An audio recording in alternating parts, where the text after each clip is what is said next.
You're listening to Music Student 101. Today's topic, songwriting. Special guest, Colin Soniat. Run, run, run, run, run for love, run for fun, run for feeling, run for pain, run so you don't go insane. Run, run, run, run, run so you don't weigh your ton. Run, run, run, run, run, run, run, run, run. I feel most alive when I'm close to death. My heart feels like it's gonna fly out my chest. Victory rewards when you give your best. Feel the freedom and you will see. You can be anything you wanna be. Feel the magic and the misery. Suck it up and run with me. Hey, Matt, Jeremy, what's going on? I'm a little beat today. Really? What happened? Well, last night I played a wedding. I didn't play a wedding, actually. I was a sound engineer for a wedding. Ah, a sound engineer for a wedding. Yeah, and That's unusual in itself. it is unusual. It was a very wealthy family Okay. getting married. And they basically had a small TV crew covering their wedding. But I ran into an old friend. And speaking of old friends... Oh, hey there! Hey, what's up, Colin? Hi. We have a guest today. We have a do. guest. I'm going to get back to this wedding, though, because Didn't see you sitting there. everything is going to come back full circle when I get to this whole wedding thing. Today we're talking about songwriting. Yes. And I have an old friend here, Colin Soniat, who I've known over the years, and I've probably witnessed you write at least 70, maybe 80 songs, if I had to guess. Wow. Maybe more. That's awesome. Yeah. Yeah. So I think I can say that you at least can comment on the art of songwriting at the Sure. very least. Give it a try. Yeah. Hey, we're thrilled to have you. Yeah, thank you. And we look forward to having this discussion. Awesome. Back to this wedding. Matt Slocum. I ran into Matt Slocum Ah, at the Matt wedding. Slocum. He was the keyboard player for the band. No way. What was band was fun. playing? Yeah, the name of the band is Teenage Daddy. And Oh. it was really just tight, awesome, tight band.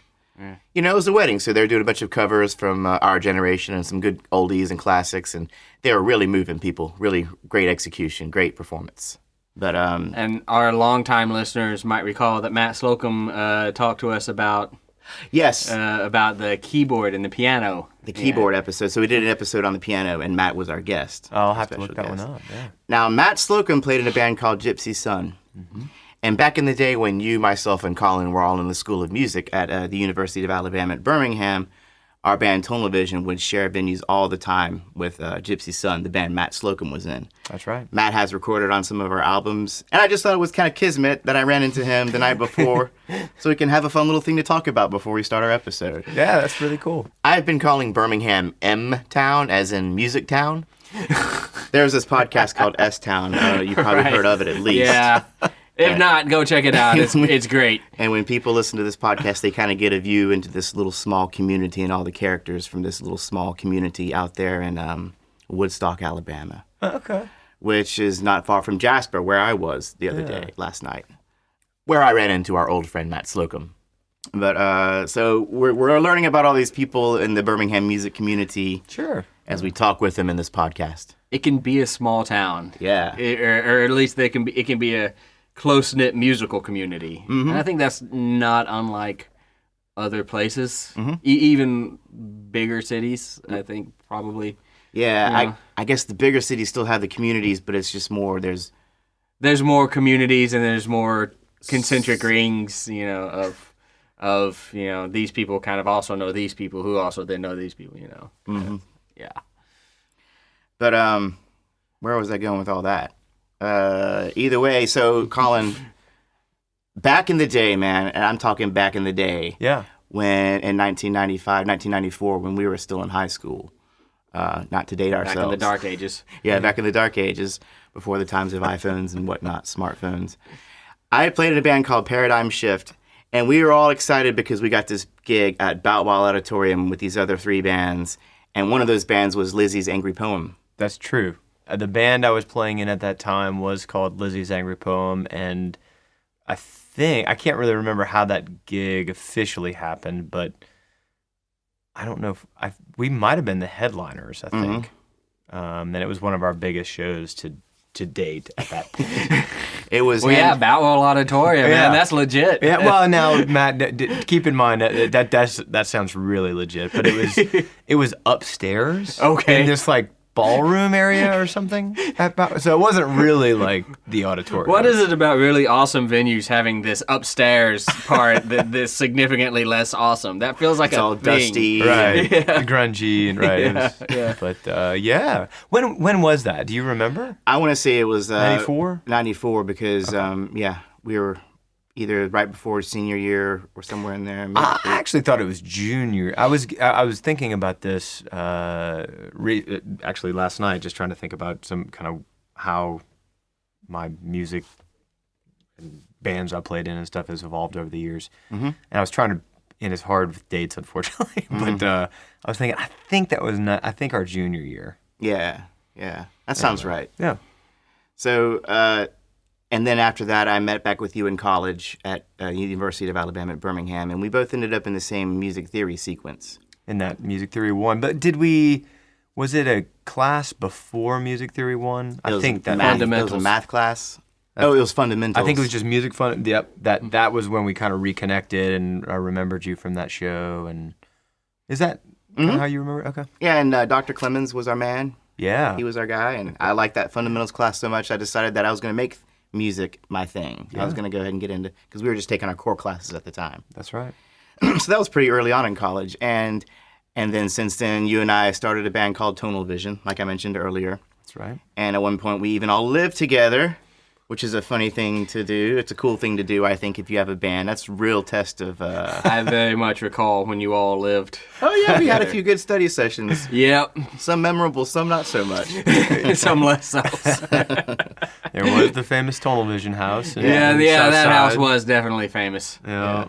For nothing but good reasons. That's right. Absolutely. It's all clean fun back then. So we're going to switch gears a little bit here. And this is how we all know each other. Yeah. You know, people might think that, hey, Jeremy, you're just bringing in your fellow bandmates and the people that you went to school with, you know. And yes, we are. Yes, we are. But I will say that I hold a certain standard with the musicians I play with and perform with, and I think they're all brilliant, talented, and every bit worthy, at the very least, to talk to the likes of us and this podcast. Yeah, I just happen to be fortunate enough to have a small community like M-Town There you go. to draw from. M-Town. Well, I'm thrilled to be a part of it. We know everyone's excited to hear about the songwriting process and certain things that influence certain people to write a certain way.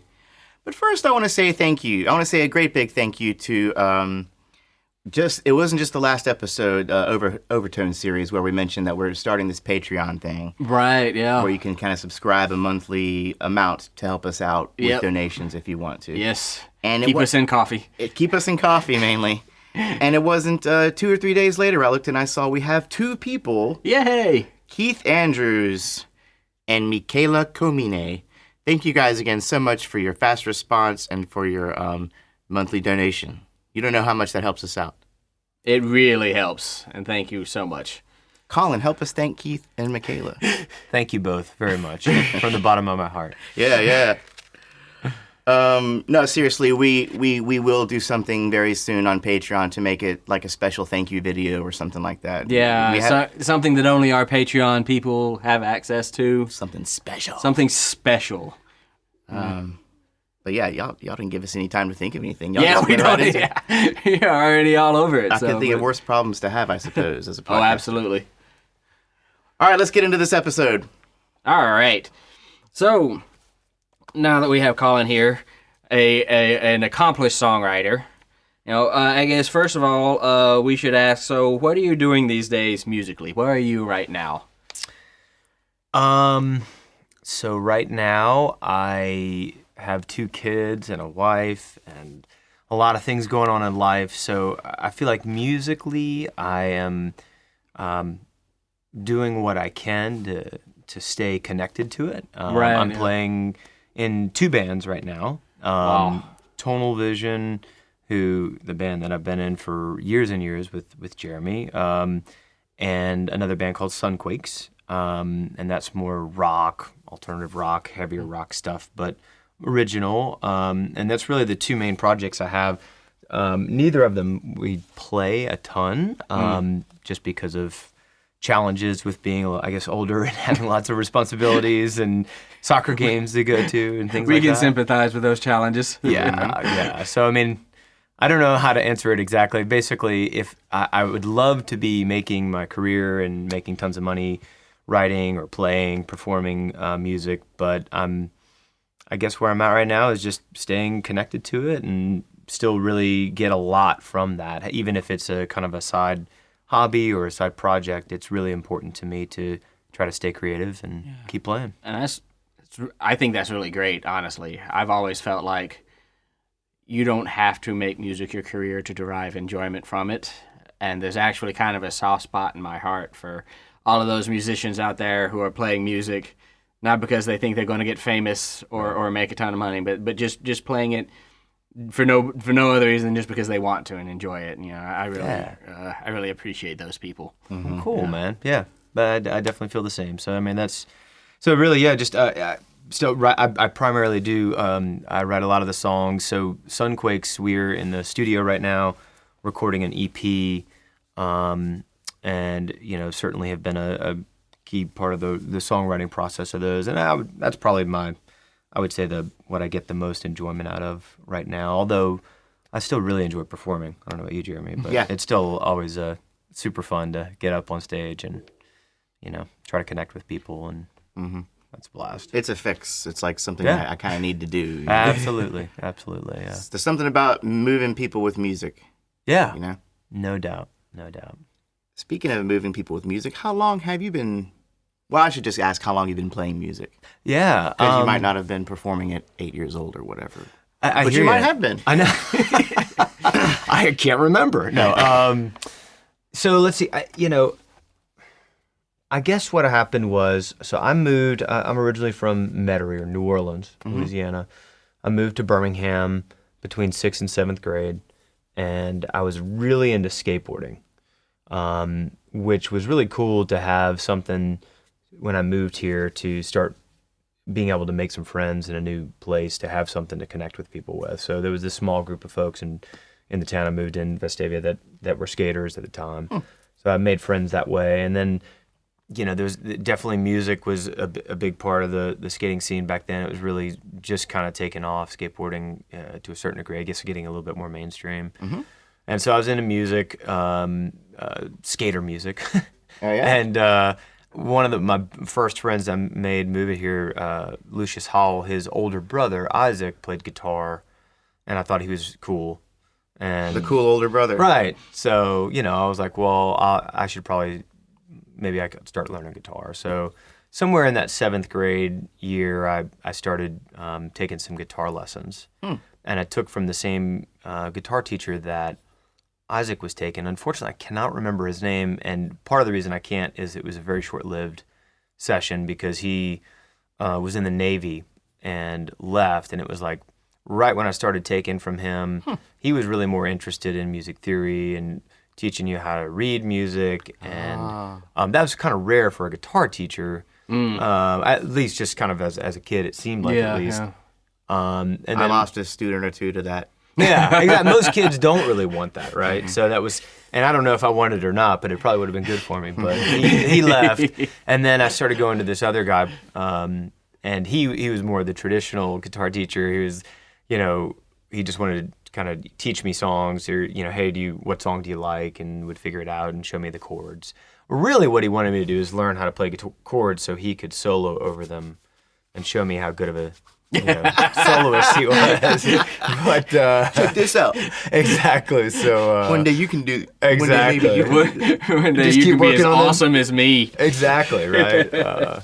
So needless to say, I did not stick with guitar lessons too long. I did that for a little bit, and then kind of got sick of him quickly. It sounds like you had some kind of less than great experiences with the formal lessons. So. Right. So the lessons thing wasn't great, but I did. I had I had a skateboarding accident. I broke my leg really bad, and coming back from that, it was really key part of my life where I'm starting high school, and I felt like I knew what I was doing. I was going to be a professional skateboarder. I was sending videos to California. I was like, this is what I'm going to do, and I'll play some guitar too because girls think that, it's good with the girls. Yeah, chicks dig it. Chicks dig it, and and then I couldn't skateboard anymore. I was fearful after breaking my leg, and so I think that was a big shift in my life I started focusing more on the guitar and playing, and started playing in bands and stuff.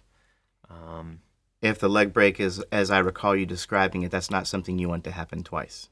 No, yeah, it was a pretty severe breakage, so it was brutal. Mm-hmm. But I mean, is what it is.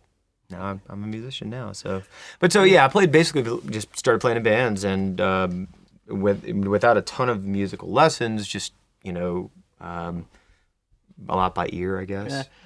So who would you consider some of your key influences, songwriting-wise or not, just music-wise? And can you talk about what it was / is about them that you like?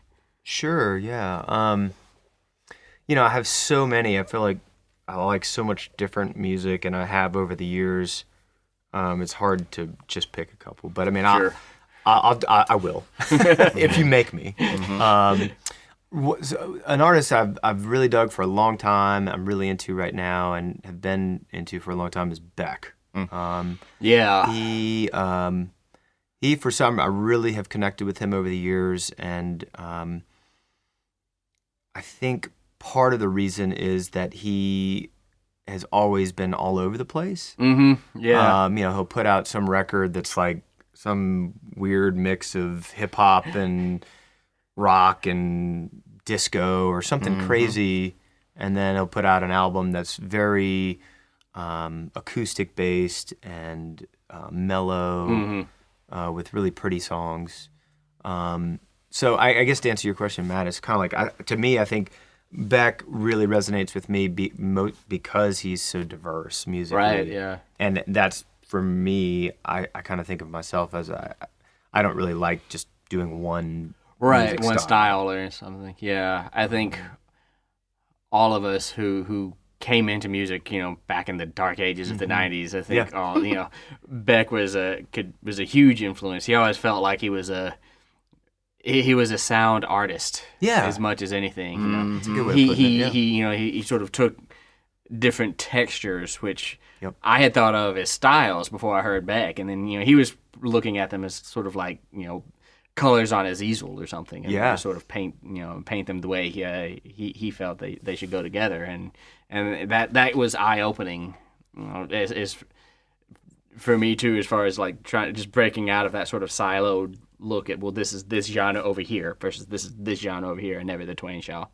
That's exactly. He was not about that. And absolutely. It made it difficult for us to be about that. Right. First time I heard that, boom, boom, bam, bam, bam, loser. Oh yeah. Man, something cool and different is happening here. Yeah, no doubt. And then he's rapping, kind of. Yeah, he's like, wait, what's folk? Yeah, guitar, and then singing, rap. Kind of. Yeah, exactly. And he's evolved over the years. Just has put out so much different stuff. So I've really followed his career, and have just. I personally really like his 2 albums that he did. He's done more than just 2, I guess, but they've been more. I call him Sad Beck, when he's depressed or something. But when he puts out Sea Change and Morning Phase, those albums, and Mutations as well, I guess has a little bit of that. But I've really enjoyed playing some of those songs personally too. But also the Beatles have probably an easy one to pick. My mom and dad listened to the Beatles all the time growing up, so kind of as a kid, just having that in the background, listening to the Beatles. And then through college, I mean, it was just, in that Tunnel Vision house too. We had a Beatles book that had was it 100 or 500 Beatles songs? Or wow. I still have that book. Yeah, you have that somewhere, I bet. I think every song ever. Yeah, I mean, it was intense. So, I mean, I've always really appreciated. There it is right there. There we go. We just got to point at it. Yeah. Oh, God. That's crazy. Oh, let's see what it says. Take a little stroll down memory lane. Look at this. Look at this. Oh, you know what? Pages falling out of it. Yeah, this is crazy. Fool on the Hill, Fixing a Hole. Oh, these are but we said, is that just like a book of chord changes? Yeah. Lead sheets, maybe. Exactly. Okay, Lead sheets, a little bit of melody. Yeah, so some of these have got the guitar, the fingering charts for the chords, and then the melody and sheet music. Yeah. Yeah. So for our listeners who maybe haven't heard that before, that's exactly like you have the melody and then you have the guitar chords hanging over it. Yeah. So you can see these in a lot of songbooks. It'll sort of draw a sort of diagram, a vertical diagram with the actual guitar neck with circles where you're supposed to put the fingers, and then say D major 7 or something. And, yeah. So you know what to do, and then the actual sheet music is the vocal melody usually with the lyrics. Yes, exactly. Yeah. So you use that little Beatle Bible. That's pretty cosmic that was just sitting there. Isn't that crazy? We didn't even plan that. No, we didn't. You can't plan these things. No, you can't. But always really, of course, just obviously they're a big part of what rock and roll and music is today, and just the God, especially as songwriters. Yeah, especially as, yeah. When I think about just John and Paul together. Yeah. I mean, they all wrote, of course, but some of that really deep kind of stuff about peace and love and introspect and things that made me start thinking about the world and society. Pink Floyd and the Beatles really kind of musically did that for me when I was listening to their lyrics. I wasn't going around reading poetry. I wasn't going around reading a lot of news. Maybe I should have been, but instead I was digging the music. It was harder to get back then. Yeah, it's true. It was harder. We had to. If you missed the nightly news, you just missed it. You were just out of the. Yeah. You had to put a quarter into a machine and get a paper. That's true. That's right. And the ink would get all over your fingers, and and brutal, you had to walk 2 miles uphill in the snow to get the. Anyway. Well, you mentioned so far. You mentioned skate music, which I think of as kind of punk rock thrash music. Yeah, I think that's probably a good way to describe it. The Beatles, or classic indie rock or something. Indie rock, yeah. Beck, indie rock, maybe still, or he might be a category all himself. Beck's kind of a category into himself, I think. Yeah. Yep. But what are some other styles you've explored that we haven't covered that you want to talk about a little bit? I mean, I guess I've always I like all kinds of music, every kind. I actually really like, I know it's crazy, I like pop music. I like tons of different styles, but I don't really, I guess from a songwriting perspective or just kind of, playing music and stuff, I feel like tonal vision back in the day, we were a little bit all over the place too. So, I certainly have, dip my toes in jazz and blues, and I can think of definitely several songs like that, funk, just some of that kind of stuff that had some of those influences.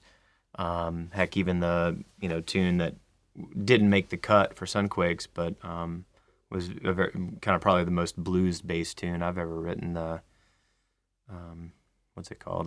The Little Children? Yeah, Little Children, that's right. So I guess that comes to mind.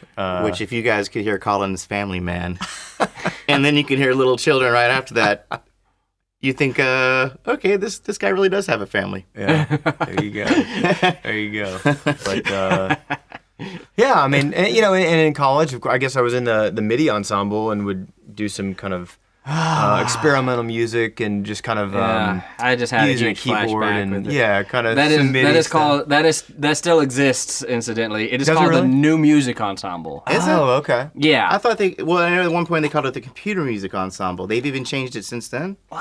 Maybe it's the Computer Music Ensemble still. Okay. Yeah. Okay. Yeah. I'm sorry. New Music Ensemble is a different college, but it's called the Computer Music Ensemble now.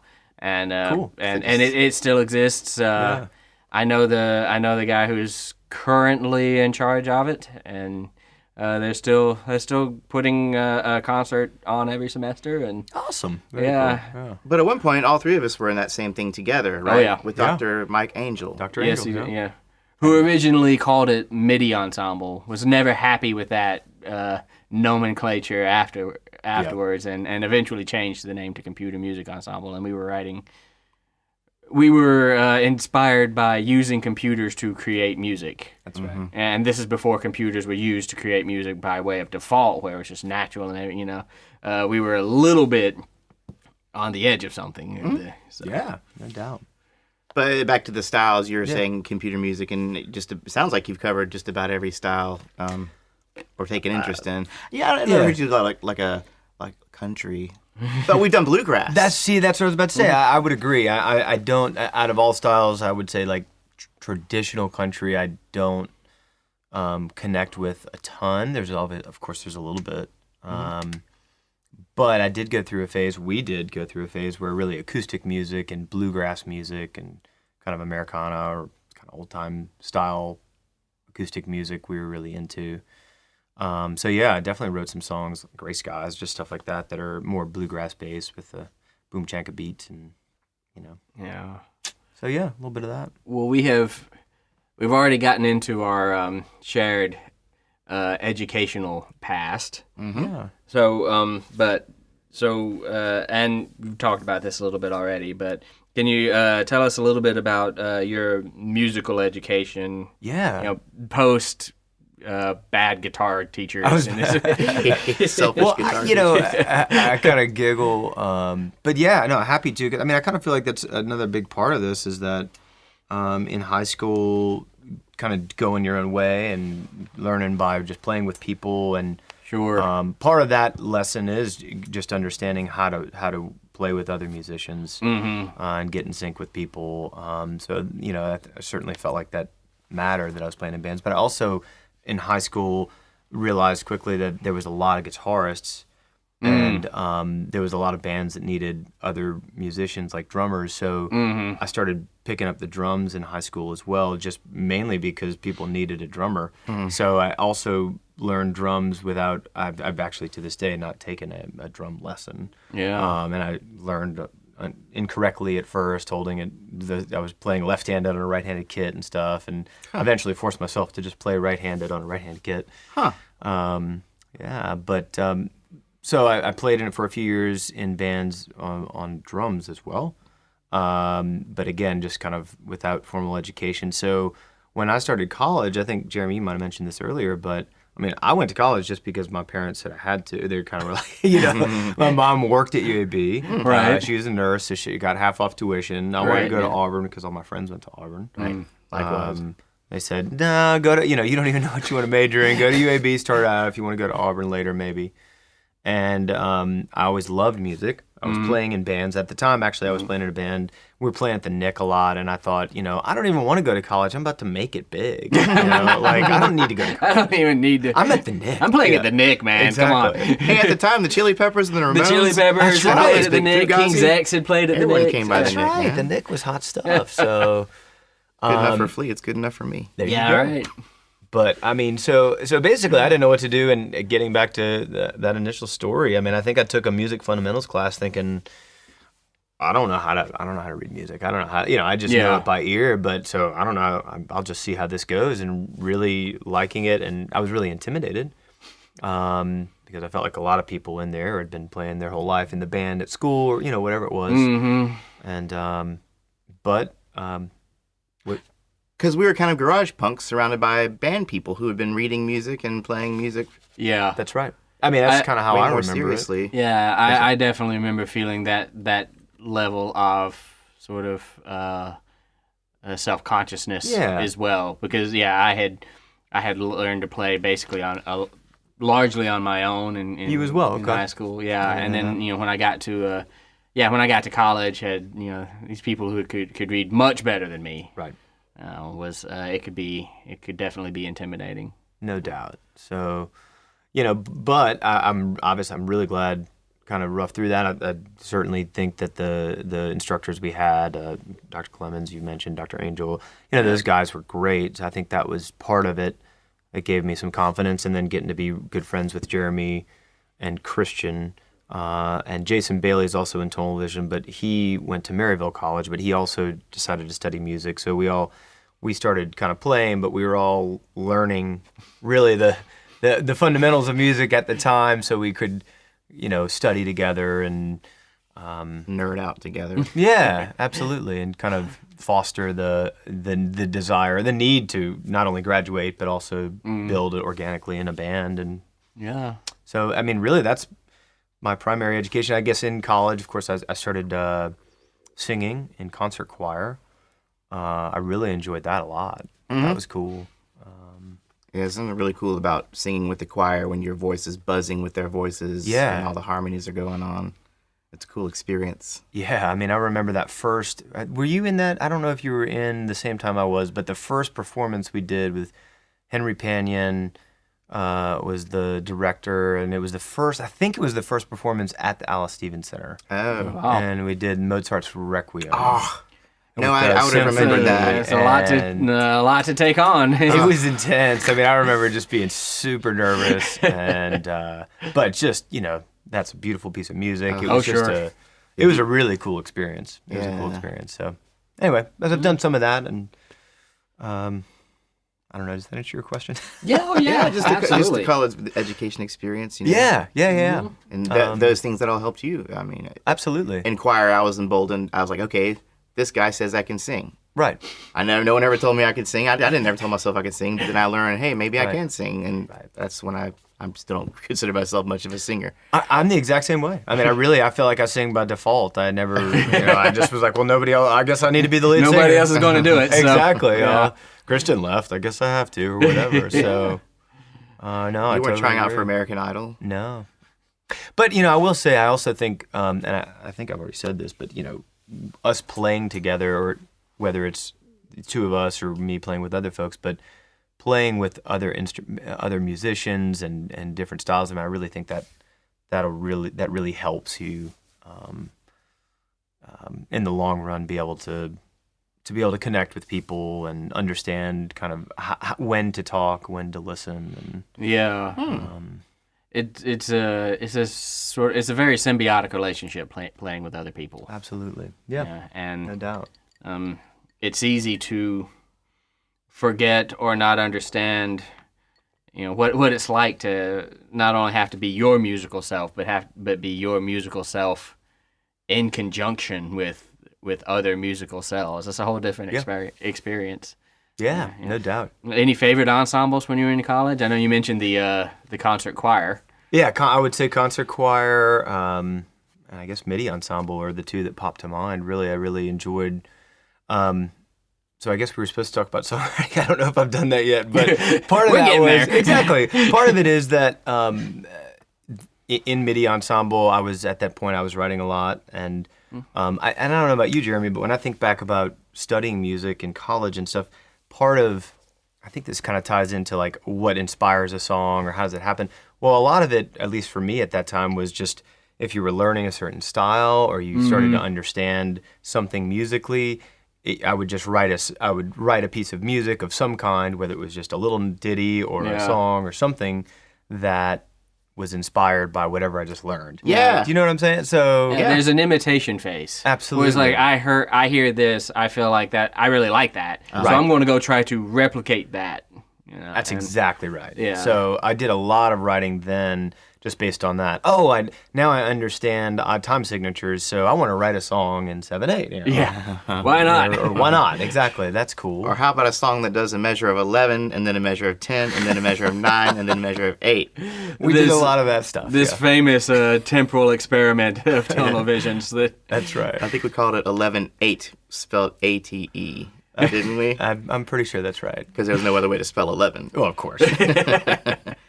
But it was, I know what you're talking about, and I'm still doing that because we'll have an episode Yeah. on the podcast that I don't remember studying back in school. And I'm like, 2 to 5, Yeah. I'm going to try and make a song that has that in it. Yeah. And that'll be our bumper music, So I'm always Absolutely. doing the imitation thing. Yep. So that can be, for composition. Absolutely. And that's how MIDI ensemble was cool because that was part of it. Is it, hey, you have wide range of look, you do whatever you want. You can write Given a whatever you want. real wide berth. I remember doing what basically amounted to MIDI versions of orchestral music. I remember that. I remember some of Yeah. your pieces, actually. Yeah. Which apparently you have to do very carefully. And very. I was extremely convinced of how carefully I was doing them at the time. I don't think I convinced anyone of that myself. I have a sad MIDI story, which I got some feedback from a company I sent. one of Oh my yeah, pieces. right. I remember that story. Yeah. This is the world's smallest MIDI violin I'm playing for myself here. The world's smallest MIDI violin. And it doesn't sound like a violin. Yeah. Nice.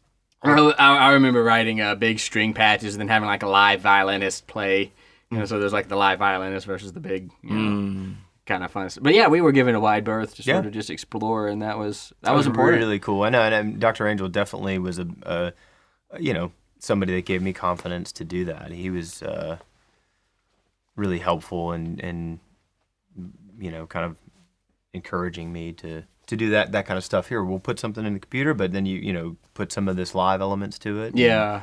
So I would say that the theory knowledge has helped Tonal Vision, for example, and other bands I've played with people who know theory communicate way faster. No question. Yeah. Yeah, I mean, I feel like it's like, for me, it's like knowing the language to be able to just talk with each other in a certain language it makes it so much easier. And yet, music theory, it's like you have to know the language to then not have to use it. I mean, I know that's a great way to put it. Yeah. It's cliche, but it's true. But exactly, it's super cliche, but I really do feel like that is true. That not that you have to do it that way, but for me personally, it really helped to get the understanding of the language, and then to say, okay, then now I can kind of forget that and just let something happen organically and naturally, and not worry if it's the right chord and the right sequence, and then afterwards maybe reanalyze what that was and see why it sounded cool. If that makes sense. Because I want to sit in a room full of musicians saying, okay, well, everyone, we're going to go to the dominant, and then the dominant of the dominant, right, and the secondary dominant, and then no, let's just that doesn't necessarily happen. Yeah. But what happens is if everybody in that room knows what the secondary dominant is, boom, they're there. Absolutely. Yeah, then they all have an understanding of what this thing they're all doing together is. The back and forth between knowledge and creativity. It's absolutely. It's a back. One informs the other, and it's a constant circle, and it's not always easy to understand.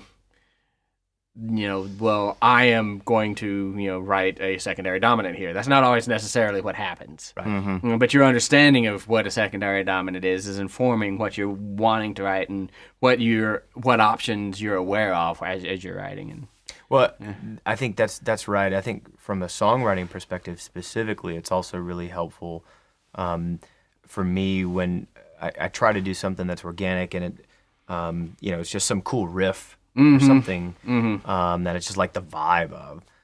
But then how do you make that a song? Right. And then sometimes it's like, well, I don't know, let's just go to the switch to minor, or just having the ability to understand what key you're, let's pick the key, and then let's switch keys, or whatever it is. If you don't really understand the theory behind it, I think it could be.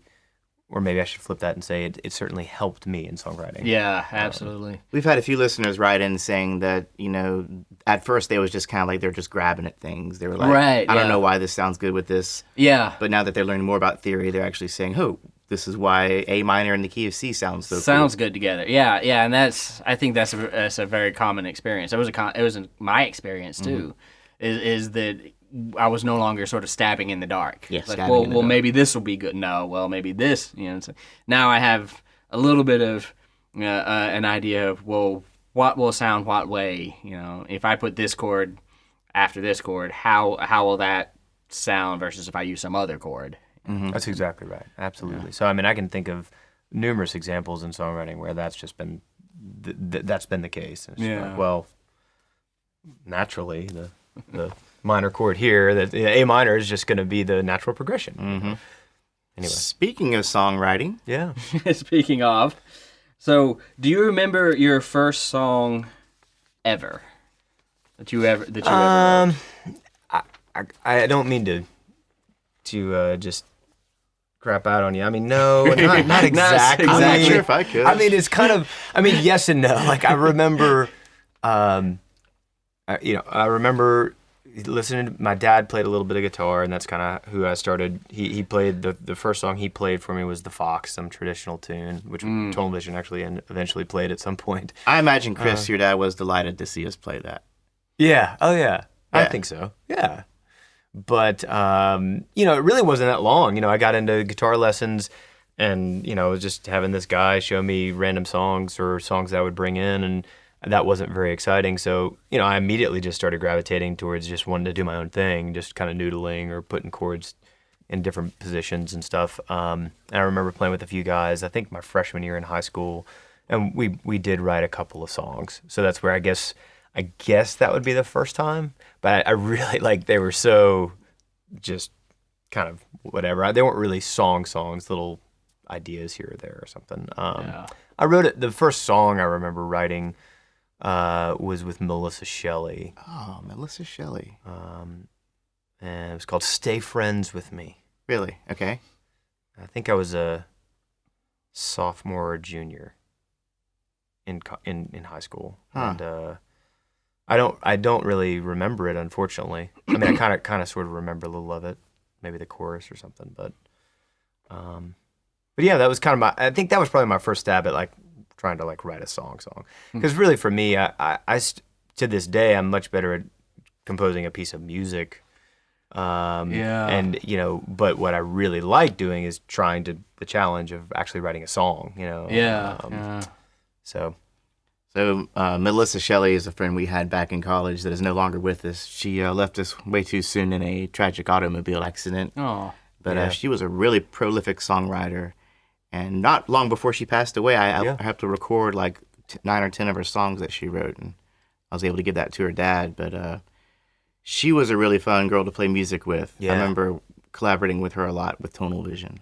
yeah, she was kind of inspirational to me too, because I made a good friend, and I loved her. But yeah, just to see someone kind of organically just write these songs, and real good singer songwriter, for sure. It's kind of inspiring. Yeah. What was it like the first time you shared your music with a fellow musician? Were you nervous? Were you like, how are they going to... Yeah, I remember that story with Melissa. That was definitely, I remember playing it for her because I kind of wrote it for her, I guess, for me too. But, there's a whole nother level there. Yeah, so I was really nervous about that. Huh. But she was super sweet, of course. So it was awesome. I mean, it sucked, but she was nice. She was super nice. Very nurturing. Yeah. But, so let me think of some other examples of that. In that band, Lizzie's Angry Poem, that was another band that I was fortunate enough to not have to write the song. I wrote a lot of the music, but there was a singer in the band at the time. It was so funny, too, because we never practiced with him singing. So I really didn't even know what he sounded like, but he would be over there just writing in his notebook, writing lyrics, and I guess thinking in his head what he was gonna sing. Isn't high school great? Oh yeah, high school so I was awesome, in a band right? in high school where we had a singer that we never heard sing. That was definitely a thing. And then the Sonny first Fritz. show, Sonny, the first show, it was like, oh, that's what he sounds like. He got up and started singing. You were pleasantly surprised, I hope? Yeah, Yeah. he had a good voice. Yeah, he did. Good memory, sir, because I only heard him sing that one time. Yeah, I think we played About well. 2 or 3 shows, and then we broke up. So I mean, it was short lived. Right. But that was a good experience of collaborating with folks and bringing some at least music to the table that he would write the lyrics for, which made it a lot easier for me. And then I guess I've always really enjoyed collaborating with folks. So and that's kind of a different experience of trying to figure out how to do that and how to creatively work with somebody and not step on their toes and stuff. So, I mean, that's been a challenge over the years a little bit. And yet so much of the times I've found partners to write with, it's been really easy because it just naturally flows. Finding the right person is That's the key. is crucial to... And it's hard. It's not easy. I mean, it's almost like you can't force that. It's kind of a relationship. I mean, force it that at really all. is. It is. And I've been fortunate over the years to have several of them. And yet it's also been some of the times I've gotten more creative and written a lot more music is when I've had a breakup, Oh, yeah. like when Christian left. Oh, yeah. Then Christian it's like, Cowart. yeah, Christian was another one of the first people that I really collaborated a lot with. I can think of Good Night, a bunch of songs that Tonal Vision had that I know that everybody contributed to, of course, but like maybe Christian, I had this one part, and then Christian had this one part, and try to work together to figure out how to put them together. Y'all were definitely more songwriters back then. I think me and Bailey just kind of jumped in and found our parts, Yeah. On occasion, we might help out a little bit with songwriting, but it's usually 2 people. Yeah. that kind of collaborate. Yeah. And I wonder if that might have too many chefs in the kitchen. I don't know. If you got 4 people trying to write a song, that might get a little convoluted. I don't know. Maybe so. People do it. I don't know. Yeah, people do it. Everybody has their own dynamic. The more people that show up, it feels like the more your role within that process is defined. It's like, well, I'm going to write the bass part because I'm the bass player. Yeah. Oh, yeah. Whereas if there's 1 or 2 people, then there's more. How about this? Because it's kind of your baby. Mm-hmm. And I do this too. Like there'll be times where I'll write a certain amount of a song and then show it to one of my friends who I write with. Yeah. And I'll get through a certain amount because I don't want someone else messing with my baby. And if you have 4 people, you say, here's my baby to 4 people, someone's going to stick a cigarette in its mouth, and someone's going to give it a bottle of whiskey. They're messing with your baby. You need better babysitters. Gosh, man, that's brutal. That is brutal. It is, bro. But it is a consideration, isn't it? Don't you want to protect your baby? No, I mean, I think that's fair. I mean, there's definitely been times I could think of where I'm like, yeah, I love that suggestion. Actually, I don't like that suggestion. No. I'm not changing that at all. That's the best part of the song, and I can't believe you don't like it. You just turned it into the worst part of the song. Exactly. So, yeah, that can be a challenge with collaborating with folks. I've been real fortunate, though.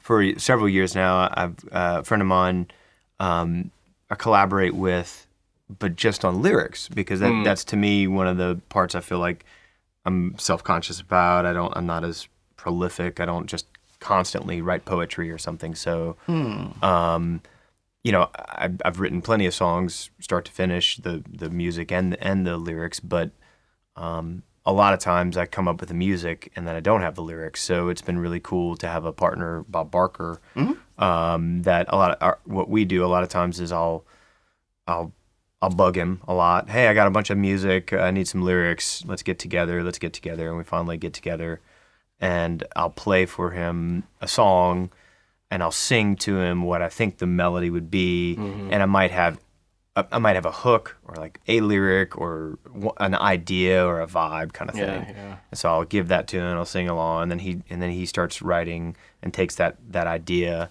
and a lot of times we'll write maybe a couple of verses and a chorus. Sure. And then I'll take that and then write more, because that I don't know if you guys are like this, but it's so much easier to get a paper from somebody and be like, oh, now I can make this good and edit it. Yeah. It's a lot easier to edit it than to write the first draft. It definitely can be, yeah. So is that part of your songwriting style then, or process, is get the sort of rough draft first and then go back and constantly correct? Yeah, I mean, I don't know if I have a certain style. I kind of feel like I've written songs so many different ways, but yeah, a lot of songs I've written in the last several years, especially with Bob, has been kind of like that process. And yet some of them are a little different. He's emailed me or texted me just a poem. Mm-hmm. I just wrote this.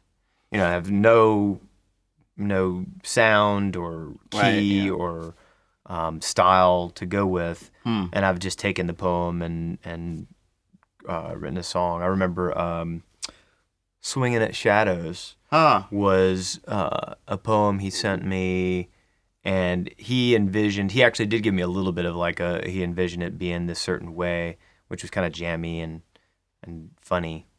And I took it, and I was like, no, this is like a punk rock song. I want to make it like rock. Yeah. So what made it feel like a punk rock song? Well, I guess I just took from the lyrical content of it. Okay, yeah. It just kind of... It's more of a punk rock Yeah, I mean, it was like... sentiment. And he took it like, I'm thinking about staying out late. Nah, I'm just going to chill. Thinking about killing my fellow man. No, I'm not. Well, I took it as like, I'm really feeling this. This is I'm aggression. hurting. Exactly. Mm-hmm. Rather than passive aggression, which is kind of what he was right. thinking.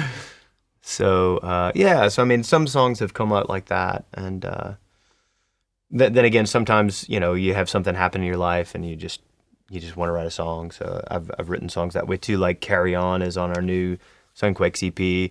And I wrote that years ago. It's been numerous years. We just never recorded it. And I wrote that by my grandfather had passed away, and I just was sad and, wanted to write a song. And then sat on the piano, actually, and started out as a piano in a different key, and then switched to a guitar-driven song and had to switch keys. Also, I switched keys because I realized I couldn't sing it as high as that it initially was in. I was like, yeah, it's not going to, whoopsie. But, A minor works pretty good on the piano. Yeah. And then you're like, no, let's drop it a whole step to G minor. And that was another thing cool, though. And it was like, I've never written a song in G minor. So, Right, yeah. So that's kind of how some of that, for me personally, there's like an evolution of a song of, how does it start? Well, it started on the piano, and then it switched. And when I switched instruments, then I needed to switch key because of this or that. And Right, yeah. And transposition helped you a great deal with that, knowing how to transpose. That's music theory. there you go. Which we've talked exactly about, right? We have an Transposition. episode entirely on transposition. Entitled Transposition. Yeah. Dude, I need to listen to that one too. Remind myself of How to do it. yeah. exactly. So, so for you people who say, why are we talking about transposition? That is exactly why. That's the skill right there, so. Yeah. Sweet. Well, I'm so glad I'm connecting the dots for you guys here. Yeah, it's been pretty, it's been pretty awesome in that regard so far, actually. Oh, that's funny. Yeah. So, did you just point at the lineage question? Yeah. Okay. We covered everything. we Again. really did. Yeah. Oh, But you spoke a little about your grandfather a second ago, so maybe this keys in, maybe this ties in. Yeah. So maybe in speaking about your grandfather things and your lineage has coming from a musical family or coming from a musical heritage, has that inspired any of your songwriting over the years? yeah, I think so. I think no. So my wife, as an example, grew up in a family that was not musical whatsoever, and she's not very musical. Although the music that she enjoys listening, she kind of. She's told me this. It's the only reason I'm saying I'm not tooting my own horn, but she's like, you really have opened my ears to a lot of different styles of music just because I didn't grow up listening to stuff. But she also comments a lot on how musical my family is, and so I didn't notice it as much. But my mom and dad met in choir and church choir, Oh, wow. so they sing in a choir in church to this day. So they both sing, and my dad plays some guitar. And it just, growing up at Christmas events and stuff, there's always a piano around, and his brothers are all musical, and they had a barbershop, we'd always sing. We'd always everybody would sing like as a family and stuff. So, I think that can't hurt, right? That must have helped kind of inspire a love for music and a feeling for it. And then coming from New Orleans, and while I'm not a jazz guy, I know I've heard, I think it might seep out of me. I don't really mean it to be, but I know there's been plenty of times I can think of folks being like, man, that's so swampy. Yeah. I've heard that a lot. Like you can just hear that New Orleans coming out of you or something. That song, what's Rebirth. Rebirth. That was a big one for me. It made me think very New Orleans-y, very... The famous New Orleans musician Dr. John has said on more than one occasion that the city sort of seeps into your music. Yeah. It puts its own imprint on your style, whether you want it to or not, I suppose. But I think he's a wise man, exactly. Yeah. And while I'm not known to have a bunch of horns and songs that I write. I'm not listening to it that way. It's still just kind of, you just still hold on to some of that stuff, and it kind of seeps out. I don't know. Okay, let's talk about how your songwriting has changed and evolved over the years, because I was around for a lot of that, right? And I'm thinking back to the Tonal Vision days when we were kind of young and crazy and maybe exploring some more surreal topics. I remember a song you wrote called Asleep or Awake. Let's give a quick listen. As I fall in deeper, the current seems to increase. In a bed on a river, we paddle into the crease. In the depth of my slumber, my sunburn turns red. My dream fades into a nightmare. Skin peels back from my head. I can never take my time with you. Take all my time. That's just an impossible thing to do.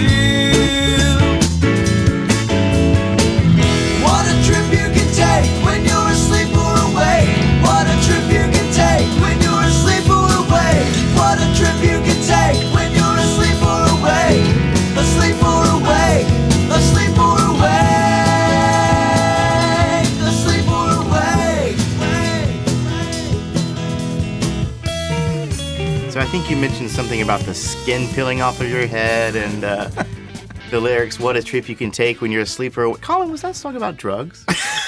You don't have to answer that. This makes me think of that lovely quote from Live at Pompeii, the Pink Floyd, when they zoom in on David Gilmour and he says, but we don't do drugs. You can trust us. You can trust us.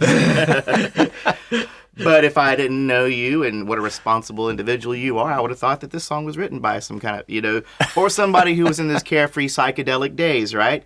Then fast forward just a few years to Family Man, where you're talking about your wife Wendy and Rowan and Kaya, your kids, and you even mentioned Grace, R.I.P. Grace, the sweet dog, who's no longer with us.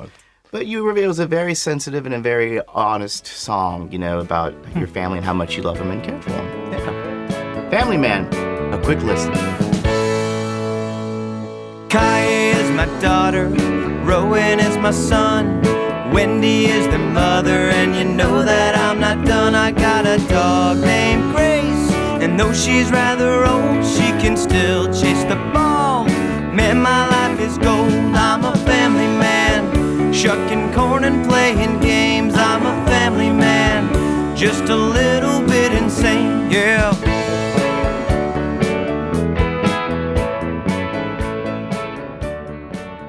So there's a wonderful little song and a blast from the past.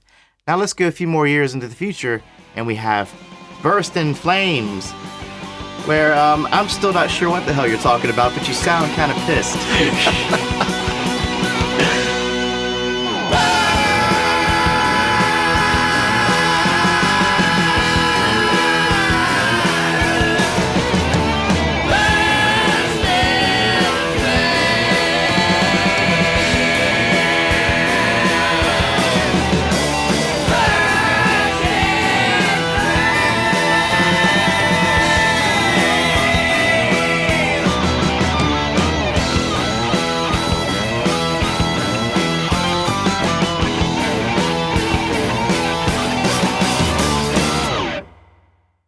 To me, when I look at these three all together, there's just so much variety going on, and so many different emotions that are being addressed. Sure. Wow. How do you think? Where do you see your songwriting going? Where does it go? That's really interesting, Jerry. I mean, it's interesting you picked those. I mean, I don't know if I would have. So that's kind of cool to have somebody else do that. Yeah, I don't know. I mean, it's hard to say exactly. I mean, I feel like part of it is just where you're at in your life at the time and getting back to asleep or awake. That was about dreaming really, and just kind of having a crazy dream. That's what I assumed. But it certainly wasn't about you can. I trust you. You can trust us. But there's definitely you just can't help as you mature, as you evolve, as you experience things, that they affect your life. So, I mean, I went through a big phase in college, and again, a lot of that was based on a lot of the theory and things we were listening to and experimenting with. So it was, some of those songs, if I think on them now, they really aren't. I don't really connect with them as well now. Mm-hmm.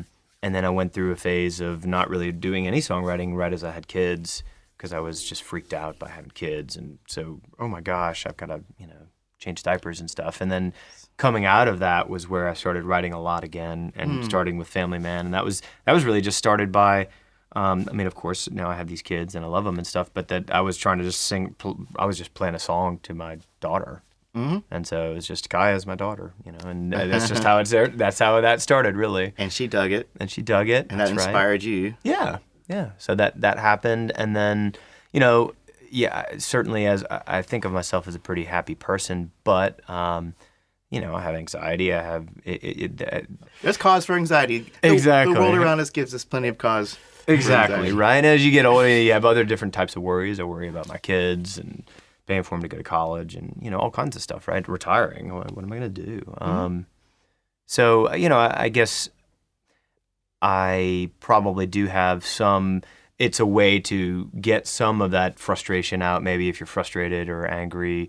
And it's also kind of how it's just evolved that I have a band, I have an outlet right now. So that's another piece of it, is that having a band like Sunquakes now, that we kind of have a certain style that we're doing, it helps. I write songs now, almost saying I have the freedom to write something that's heavier because I have a band that can play it almost, or would want to, and knowing like Jimmy, the other guitarist in the band, Kernan, he's just like this riff machine. Like he doesn't really write songs, but every time he puts on the guitar, he just starts playing something. And almost 9 times out of 10, there's something that I'm like, whoa, what was that? Rewind. Rewind, stop. I don't even know what I was doing. No, just do it again, and show me, and then I'll take it and I'll write a song, okay? Because that was cool, and I know you'll never play that again in your life. But it's you kind of got a little more of a heavier vibe to it, so. So by heavier, you mean like more metal vibe, or like more conceptually heavy, or? That's interesting you say that. I maybe both. But yeah. you're right. So Jimmy has more of a heavy metal lineage than I do. Where I have some of that punk rock stuff going on, but he really liked metal a lot. So he's got this style that he'll play that's a little different than I would ever really kind of come to the guitar, approach it that way. Sure. So he might have a riff that's a little bit more metal based, and then I can take that and kind of make it more just. We don't really play heavy metal, right? So but it has some of those influences. But then because of it being heavy, then you can heavier style. Then it lends itself to a little bit more heavier content as well. Yeah. We've been referred to as stoner rock. Stoner rock. I don't know where these things keep on coming from. Yeah, but I don't even know what that means I think it's exactly. but that's it's what a genre. I think it is too, but I want to say Black Sabbath was the original stoner rock band. Well, Black Sabbath was the original lots of things. And Yeah. they've been called the original heavy metal too. I know, And- that's where I'm like, or were they original heavy metal or is the original stoner rock or both? I don't know. or both. Yeah. Yeah, that's funny. Yo. Yeah, we were Full Moon Blanket was always referred to as we were referred to once as like frustrated emo rock or something like that. Frustrated emo rock. Yeah, so it's like if, and they offered no explanation for that clause in this particular CD. I thought review. emo rock was frustrated enough. I know, yeah. So I don't know. My compositions have been called neo-romanticism. Wow. Is that a word? It is now. It is now, yeah. And even Southern neo-romanticism. See, now we're getting specific. Yeah, now we're getting real good, right? So, but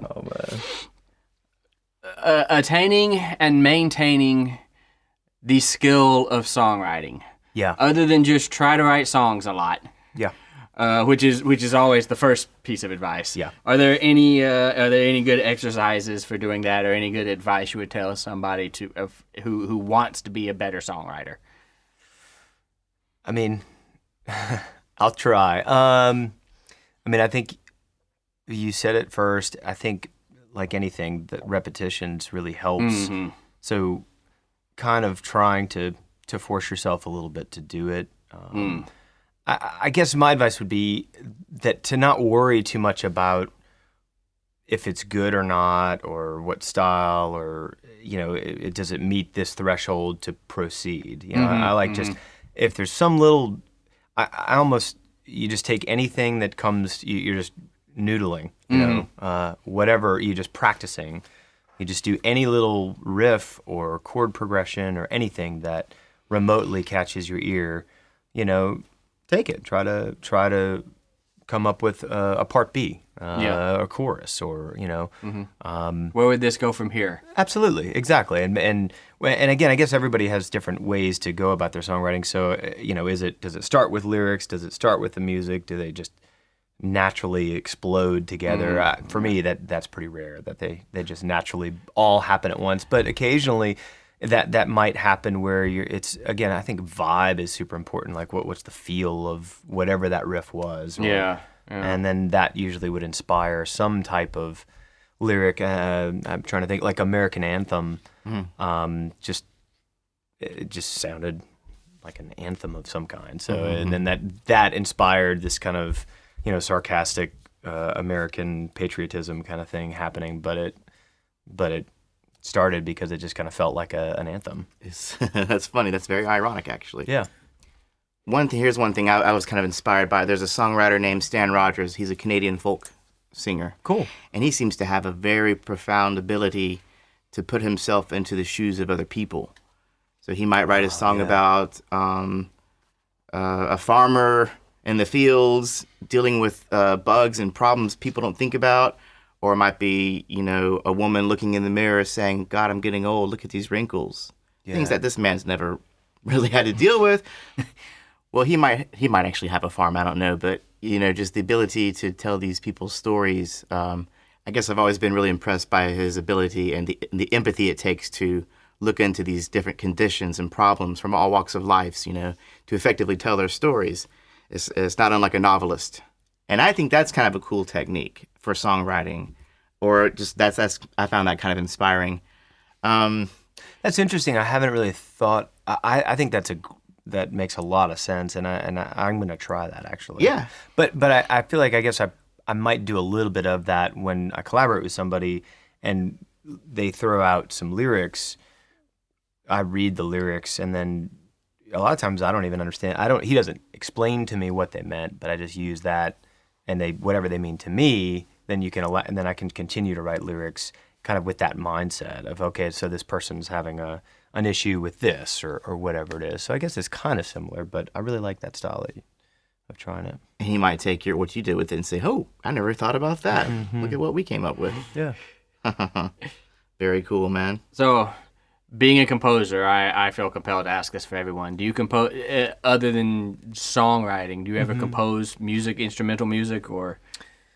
I think I used to do a little bit more of that, and over the years I really have kind of settled into primarily writing songs. But I still really like the idea of some of those, types of pieces of music that evolve over time. They're 15 minutes long and have a lot of different areas where they go. And stuff. Any favorites in that genre? Composers, pieces? Gosh, I should have. Should have done some research. I know exactly. That's okay. It's like, I mean, definitely like Pink Floyd comes to mind. Absolutely, Some of their songs where, and they can even be songs. Maybe they're not just instrumentals, but what am I trying to think of off of metal? Echoes. Echoes. I love listening to Echoes. And you put that on. I think it's 25 minutes long, give or take. Yeah. And it had a lot of different places it goes, and I always really like that kind of stuff. Yeah, that stuff is great. Yeah. So, I mean, I hope to write more of that at some point. Part of it is also just have the bands I'm in right now, and Tonal Vision doesn't play a ton. And so when we do play, we try to keep things fairly simple. We've kind of slimmed down some of the complexity. And then, Sunquakes, I don't know if Miguel would be too down with a 30-minute song. So He's a very hard drummer. He hits every note like it's his last. there you go. Oh, speaking of things like that, I remember a while ago I played Thick as a Brick for you, Jethro Tull. Yeah. 45-minute long song. Have you ever heard Thick as a Brick? Probably at some point. Man, they cover so much ground, but it's like you were talking about. 1 minute they're really chill and quiet, next minute they're just going all over the place. But I do love that kind of style. Yeah, it's cool.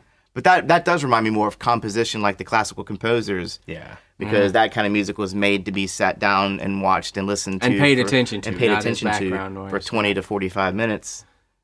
Not just riding down the street. Oh, it's longer than that in some cases. Yeah, you know. totally. Yeah, it also seems- shorter than that in some cases. Mm-hmm. Yeah. And it just seems like, for me personally, and then also in society as a whole, it seems like it's a lot. It's just maybe it's shorter attention spans or something. right. So it's like, no, a 4-minute song is just right. Yeah, it's right. fine. If even.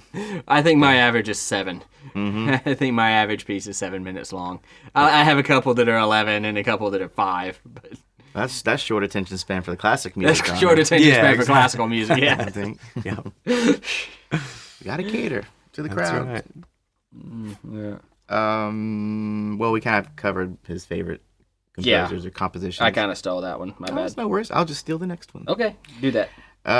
Do you have a preferred format for sharing your compositions with your fellow musicians? Like, in my experience, it's mainly been chord charts and kind of lead sheet type stuff. Yeah, I see what you're saying. Yeah, I mean, man, I'm so lazy when it comes to this stuff too. I'm going to do better the second half of my life here, but Second half of your life. Okay. but When's that going to start? any day now. Any day now. I'm trying to time it just right. But yeah, I mean, I generally what I'll do is I'll have a lead chart or some type of with lyrics and chords that I'll print off and provide to everyone in the band. Which is more than a lot of actual band members do in other bands. Oh, yeah. Yeah. Well, there you go. Okay, maybe I'm not so lazy. Yeah. But I feel that what I'm lazy about is one of the pieces of songwriting that I really enjoy is the process. You're so cool about this, Jeremy, of letting me come over and record ideas and just do some random. And it kind of gets helpful that I can play a couple instruments, I guess. But I'll come over here and you'll set up a mic for me, and I'll just lay down a guitar track, and then lay down a drum track, and then lay down some vocals on top of it. And that usually helps me get the song much further along to hear some of these things and then go, yeah, that didn't work at all, or that melody I'm trying is not going to work, or and then so songs evolve over time, and that's a key way that I just to record ideas and play with them. And so I've done a little bit of that on my iPhone, just like a 4-track app or something. But I tend to gravitate towards coming over to your house and hanging out with you and making you do that with me. Well, that's when some of the funner things have happened. So, okay, for example, the opening track we used for our bumper music was a song called "Run" that you wrote with the Sunquakes 4 or 5 years ago. Yeah. And it starts off with this little funny shiver thing you do. And I think that was just a random little thing you did for the heck of it, and just down here in the studio, we decided to keep it. Yeah. But things like that's the thing I always kind of remember Yeah. about that song, those weird little, Absolutely. funny little things. Yep. No doubt. So when you have the luxury to get into a studio and just mess about like children, as we do, sometimes you can come up with some pretty charming stuff. Yeah, no Pretty doubt. fun stuff. No doubt. So, I guess getting back to your question, another way that I try to bring other folks into a song or teach them a song would be to have a recording, a rough draft of it that I'd send out, or that I'd ask you to send out to folks, and we'd share it that way too. So I think that's pretty helpful, and that was helpful at least a little bit for Miguel or the drummers in the bands. If I already have like a rough drum beat, at least it gives them something to start with. Not that they're required to do the kind of rudimentary drum beat that I put down, but yeah. Nice. Okay. What would you like to impart, as we wrap this out, to a beginning songwriter that they may not have considered? Do you have any words of encouragement?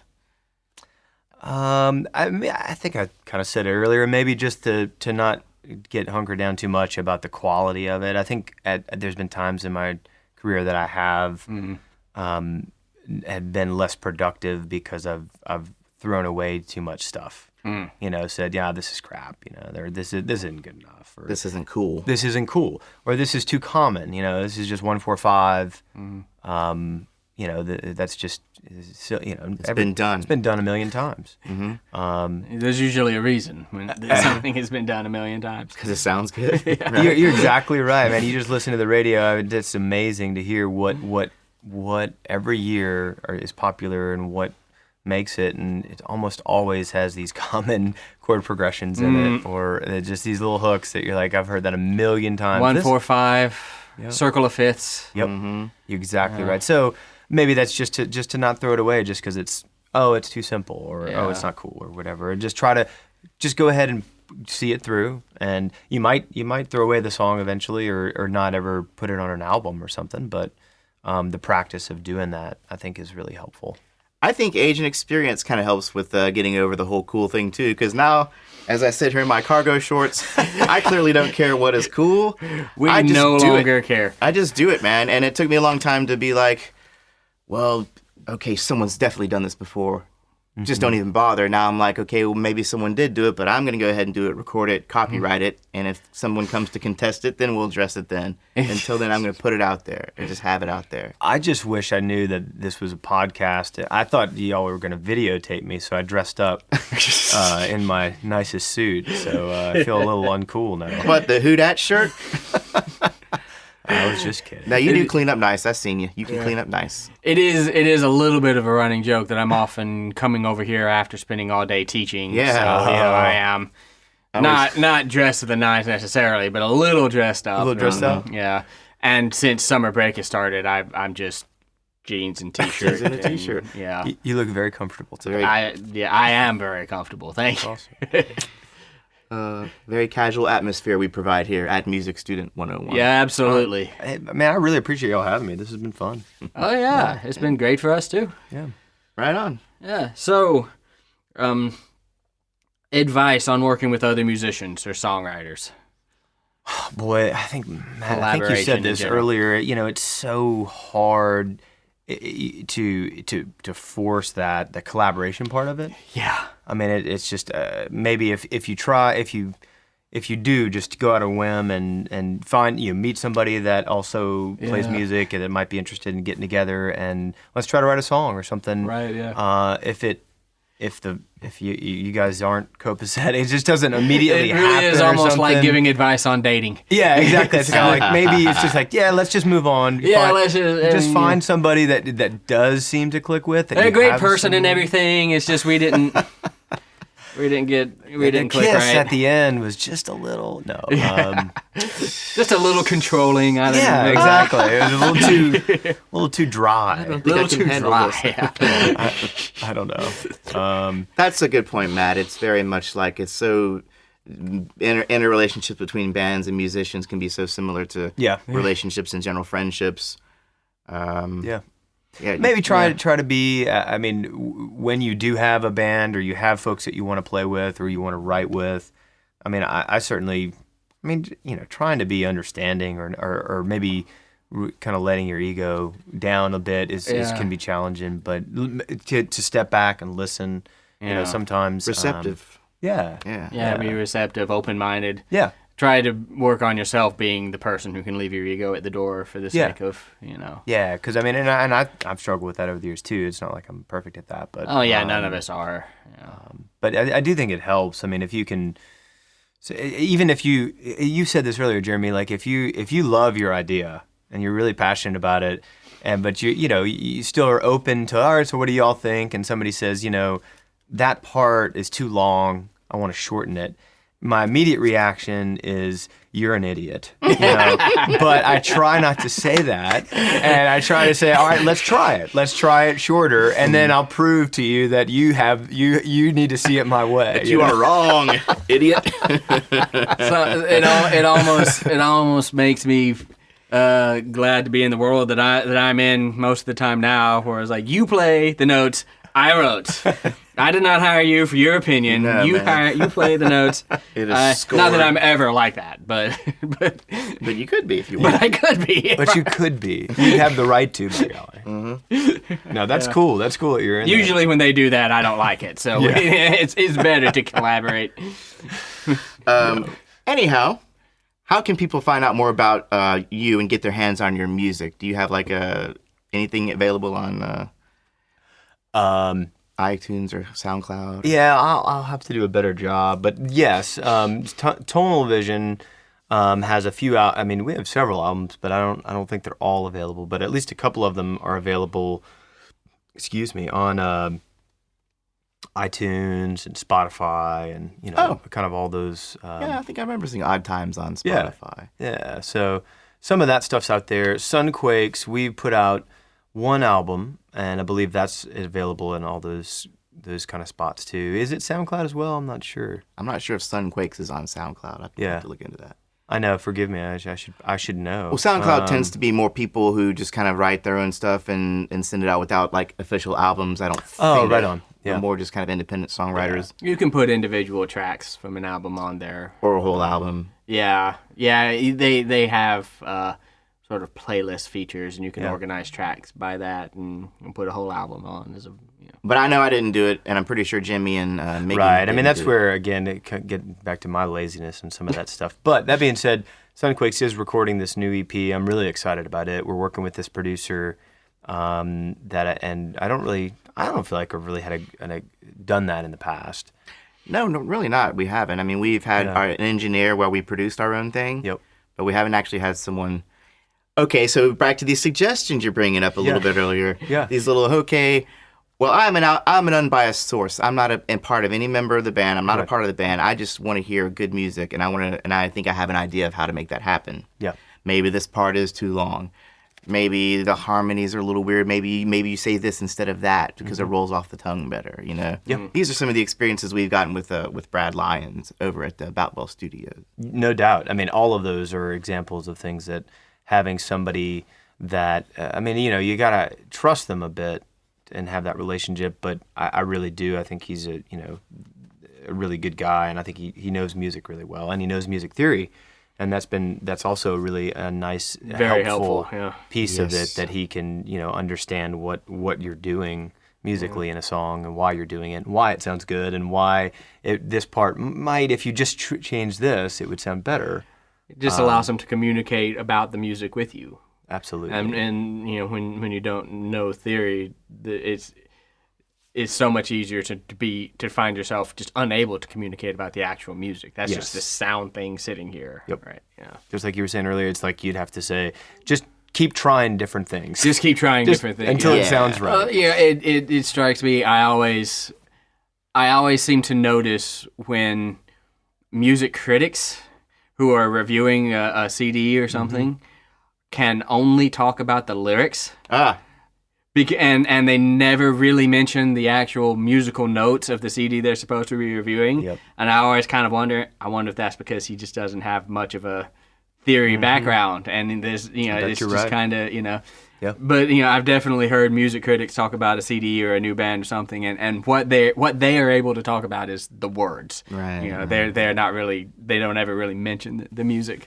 So. Yep. Well, going back to theory and how that's helped us and Brad, if you're producing a session and their money is on your clock, you don't want to be saying, try this, try that. You want to say, let's try a ninth chord right there. Yeah. You don't want to be spending their time and money Absolutely. while you're trying to get your thoughts together. No doubt. So, I mean, that's been a really good experience, and kind of putting a bow on that, I am really excited about the content. I don't know exactly when we'll be done. Unfortunately, since we are all busy, it takes a bit of time we don't have a record label that is, we've booked a month in the studio, just go camp out and get it done. We don't get to do it that way, so we do it 4-hour increments here and there. So, but that being said, as soon as it is done, I'm sure this will be the first time we won't burn CDs. Yeah. That'll be an interesting experience. Yeah, since, we don't get the big box in the mail. I bet your listeners don't even know what a CD is. The box A in lot the of them mail. might not. Yeah. With the hundreds of CDs that we probably still have. They certainly don't know that experience of still of having 6 boxes in your basement from different projects, where you right. still have the physical recordings, and you're like,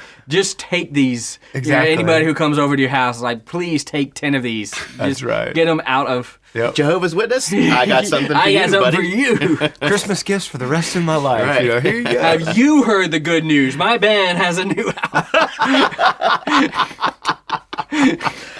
Hey, we're going to let everyone know when that comes out. We'll keep our listeners posted. And Absolutely. surely we're going to step up and put it out on SoundCloud, wherever it needs to go for the Absolutely, kids. yeah. You're in for some good music. And on that note, can we hear another original as we go out? Sure, yeah. I think that this will give a nice little taste of what we're working on in the studio. This is called Going Nowhere. Yes, indeed. You want to say anything about it, or you just want to let them... Yeah, no, this is one that I collaborated with my buddy Bob on for the lyrics. Co-writer. So, yeah, got a co-writer on the lyrics. Again,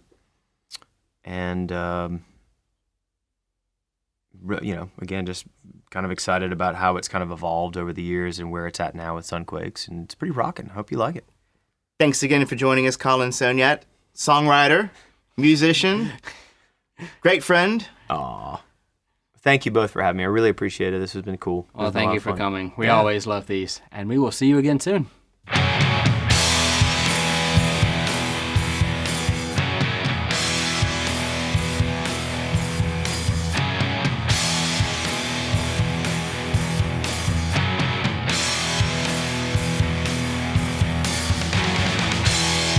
Praying for a peaceful end, waiting on a new trend. All the feet needs are tuned into CNN.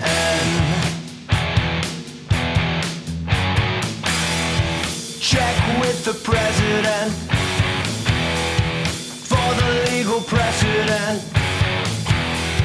Hold the money shot till the tally's in. All the clots that are bled for this, nothing's as it seems, endless broken dreams, we're going nowhere.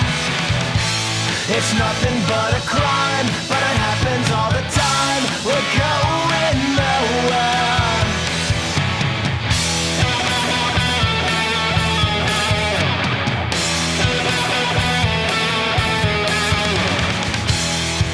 Calculate the beans and rice, then you roll the weighted dice. Cover the spread, now you cash out quick. Then you find the secret stash right before the market crash. It's all third world, I'm on the baby's sick. Filthy greed, fry my brain tonight. Nothing's as it seems, endless broken dreams, we're going nowhere. It's nothing but a crime, but it happens all the time, we're going nowhere. Driving off a cliff, we dig a deeper rift, we're going nowhere. Smiling as we burn, nothing to discern, we're going nowhere.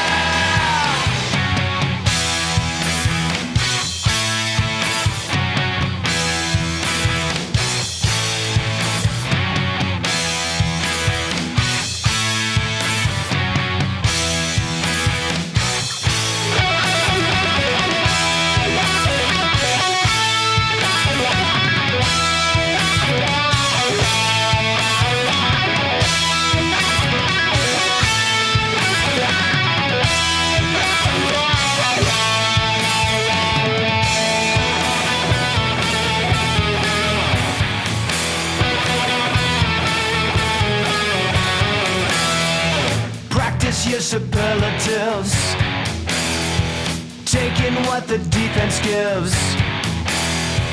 Fund an umbrella, shoot him all down. Lace up all your desert boots, even though the boy